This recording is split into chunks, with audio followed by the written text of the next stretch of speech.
or your story came out the other day, and just miraculously, I got a registered letter the day after saying that I was pre-approved to apply for this, the county license. News 3 staying on top of the short-term rental saga in Clark County. 1,300 people waiting for months to find out if they can continue the process to get a license. Now they know, but tonight, new questions are coming up.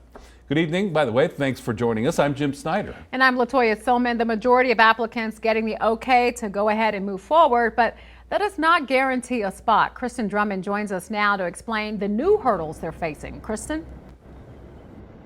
Well, Jim and Latoya, of that 1,300 number, we now know less than 1,200 are eligible to move forward to try and get that short-term rental license. And short-term rental advocates say expect that number to be cut down by more than half as we go forward. So here's a letter that I received very shortly after you aired your story the other day. Letting Cliff Turnbull know his status. It says that I am pre-approved to apply. To get a short-term rental license. And it came certified mail. Turnbull stays in the home he wants to make a short-term rental. This is where I live. This is my backyard. Why are you living here at the moment? It's been difficult trying to fill 30-day slots sometimes. Turnbull says he initially did long-term rentals here, but considers STRs a lucrative opportunity. It's very profitable. From what I've heard, a little bit more work. But doubt remains if he can make that happen. Even though I'm approved to apply, it still doesn't guarantee that I'm going to get the license, so it's very hard to plan anything. Turnbull and the roughly 1,200 potential host eligible still need to submit a full application. That includes a non-refundable $45 application fee. The county plans to review completed submissions based on the lottery number applicants received 2 months ago. But concerns remain about the 1,000-foot buffer required between short-term rental properties, not part of the consideration for eligibility during the pre-application process. We know most everybody's not going to get approved. Louis Korndike with the Greater Las Vegas Short-Term Rental Association, a nonprofit advocating for host. Korndike says a member made this map to help homeowners better understand their position in the process. We show the 1,000-foot separations. It knocks out 2/3. Perhaps there might only be 400 or so applications that are actually going to be eligible. Homeowners' positions can change based on who gets approved. No timeline yet when the county plans to issue the license. Well, I think it's frustrating just because nobody knows, you know, and the process goes on, and then there's another step. Creating uncertainty for Turnbull as he prepares to take that next step. At least I'm eligible to apply for the license now. Clark County sending me an updated statement this week. It says in part, we have had instances in which the owner no longer wants to participate and some homes have been sold. So it was impractical to determine the 1,000-foot buffer until after the full applications are submitted and reviewed. Now, even if someone gets past this process, they still have to pay the business as well as inspection fees. So a lot of hosts are saying this is just a very long and drawn out process because Clark County approved the short-term rental ordinance last June. And when I looked at the letter today, I've learned that everyone who is now eligible to continue getting this short-term rental license needs to have everything submitted by June 21st. Reporting live outside of the Clark County Government Center, I'm Kristen Drummond, News 3. All right, Kristen, thank you for that. And just to be clear, that means short-term rentals remain illegal in unincorporated Clark County right now. Different rules in some of the city jurisdictions, but until these licenses are issued, that's the case in Clark County. But many continue to operate there. The Greater Las Vegas Short-Term Rental Association tells us they know there are hosts who did not apply for a license and don't plan to go the legal route. People are going to figure out other ways to list their property, and they are already doing that as we speak. How so? Some are doing it independently. They're promoting themselves, independently through other platforms that are not major platforms. The association estimates about 10,000 homes are listed on sites like Airbnb and VRBO right now.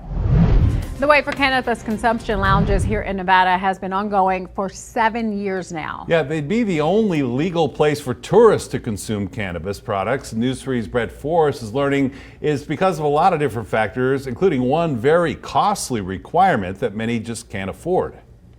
Well, some were hoping that they'd have their cannabis lounges open by 4/20. Then it was maybe by EDC.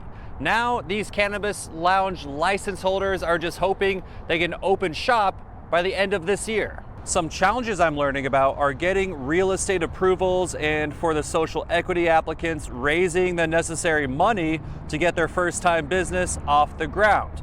But when it comes to the rules from the Cannabis Compliance Board, the air ventilation and circulation requirements are so stringent, one lounge is telling me it would cost them $400,000 to install a new HVAC system and then $7,000 a month in utilities. So for now, they want to open their doors ASAP, but they are holding off. We want to figure out exactly what those regulations look like before we make any decisions. And as much as I'm excited to start immediately, we just have to be cognizant. These are financially troubling times right now. To sit there and say, let's just start doing it and shell out 6 figures for an HVAC system, you might have to pump the brakes. Now, I did also reach out to the Nevada State Cannabis Compliance Board asking if they were aware of these concerns and cost prohibitive nature of their ventilation requirements. And they told me, yes, actually, lo and behold, they have just scheduled a meeting next month, June 20th, to address these concerns and possibly revise that particular part of the regulation. So stay tuned. We may have some updates coming up sooner than later. Then that will hopefully speed along the process of finally opening these up. It all started with families reaching out to our Crisis in the Classroom tip line, students wanting to represent their culture at graduation. They demanded answers, and their calls for change were answered with the signing of new legislation. The bill signed into law this week gives grads the opportunity to celebrate their heritage as they receive their diplomas. Nice when things can be worked out this way. Crisis in the Classroom investigative reporter Tiffany Lane has been talking with students and their families, and this is really important to a lot of them. Yeah, this is a big week for a lot of students and their families. Now, Assembly Bill 73 passed just in time for the many graduations we have this week. I stopped by Thomas and Mack today as hundreds of students were able to represent their cultures and beliefs through regalia they wore with their caps and gowns. This is our Guatemalan lei. We have our Polynesian lei. An emotional start to a special day for Bethany Castillo and her mother, Aileen Urbayas. Here is our Dominican flag, proudly representing. And here is the Guatemalan flag. Urbayas surprised her daughter with cultural adornments that she could take with her on stage at the Thomas and Mack Thursday. This is just me bringing my whole entire family, everybody who supported me, been with me, my cousins, my aunts, my uncles, my grandparents, so it's a very special moment. But the most personal of all brought Castillo to tears. A picture of her sister Kim, who passed in 2019, added to her tassel. It makes me very sad that she can't be here, but I know that she's looking after me. Sorry.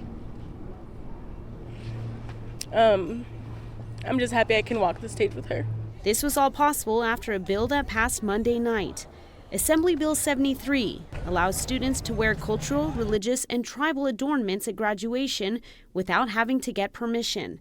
The lawmaker behind the bill, Assemblyman Ruben De Silva, also a teacher at Rancho High School, wanted to make sure it passed in time for graduations. This is a bill that was really inspired by our young people, our high school students particularly, who for years now have been really complaining about the fact that they want to express themselves at these graduation ceremonies. De Silva and Urbayas were friends when they both attended Rancho. Both wish they were able to represent their cultures when they received their diplomas. This is really, really big. I wish I had this when I was in high school. I would have loved to have my mom make some kind of maybe an Indian American stole for me, with a flag on it or some kind of symbolism. But we were not allowed to do that back then. Now students being acknowledged for years of hard work while honoring their families who helped them get there. I did this for my family with the support of my family, that I'm basically bringing them on stage with me and walking across with them. Now, I did find out during the Rancho High School ceremony from a few people, including Urbayas, that they were not able to wear their money on their leis, being told that it is distracting. I reached out to the district and I am waiting to hear back. This shows there are some different interpretations of the law, as students from the graduation before said they were able to wear their money leis. However, Urbaya said she doesn't want this to overshadow the special experience her daughter was able to have by wearing her other cultural adornments, a day she says she will never forget.